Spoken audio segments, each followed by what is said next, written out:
Good morning everyone! Happy Burmans po sa ating lahat. It's so sad when we experience the Burmans from the past years, no? Malamig na talaga eh. May kakaibang glow.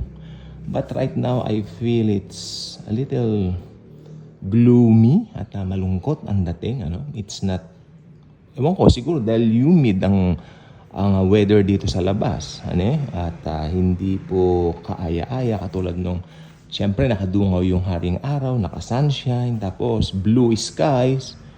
Ayun, iba na po talaga ang panahon at ako ay naniniwala, ito po ay senyales na talagang end times na nga pong talaga. Hindi ako magsasabi na senyales ng rapture kasi wala pong binitawan na senyales ng rapture sa Bible. Whether si Jesus or si Paul, walang binitawan na senyales dyan. Pero may mga binitawan silang senyales bago mag-second coming. At yan po ang katotohanan diyan.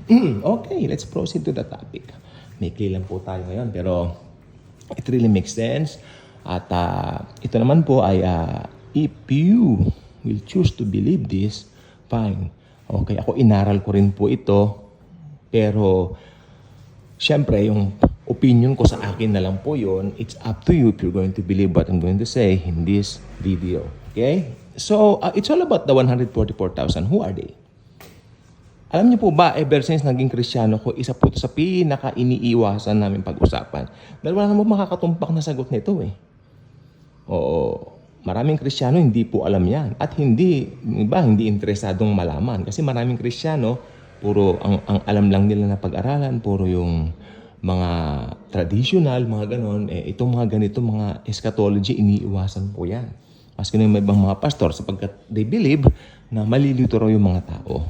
See? Tingnan nyo ang isip nila. Ano po?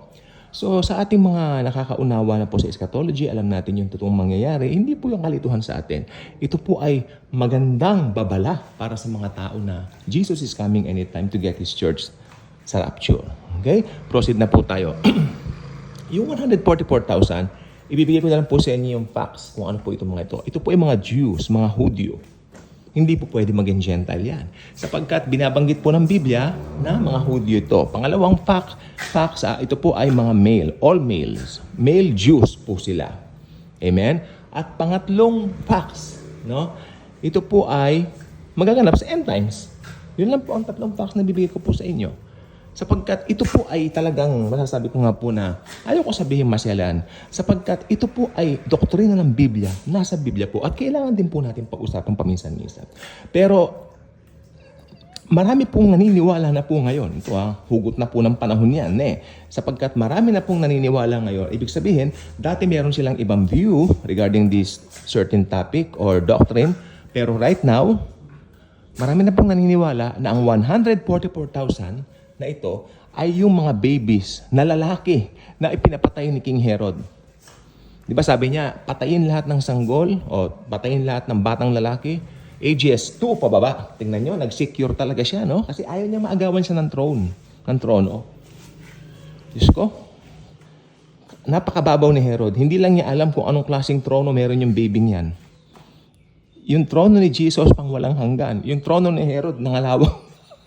Hindi lang niya alam yun. Kaya ang daming na-slaughter, ang daming nadamay ng mga babies. No? At tingnan nyo, lahat ng babies na pinatay, all male. Di ba? At lahat ng babies na pinatay niyan, mga Hudyo. So it makes sense. Ako, nasa akin na lang po yung paniniwala ko, pero ako, tanong ko po sa inyo, naniniwala po ba kayo na yung mga babies na yan, na mga pinaslang ni Herod, yung slaughter of the innocents, na natawag, o yung niños innocentes, naniniwala po ba kayo na yan na po yung mga magiging 144,000 na Jews? Ibig sabihin, during that time, sila po ay lalaking bigla, malaki na po sila at yes, hindi po natin alam kung paano gagawin ng Diyos yan, pero it makes sense kasi eksakto po yung numero. Mga Hudyo pong lahat, again, at mga males lahat sila. Di ba? Okay, tingnan niyo yung numero, eksakto ang numero nila at lahat po ng yan, mga lalaki at mga Hudyo. Amen? Hindi po pwede maging hentil yan. Hindi mo pwedeng isingit ang pagkahentil mo dyan. Lalabas kang katawa-tawa at walang alam sa Biblia. Okay? Mga Hudyo po yan, all males, at ang bilang nila, 144,000. Bye-bye po.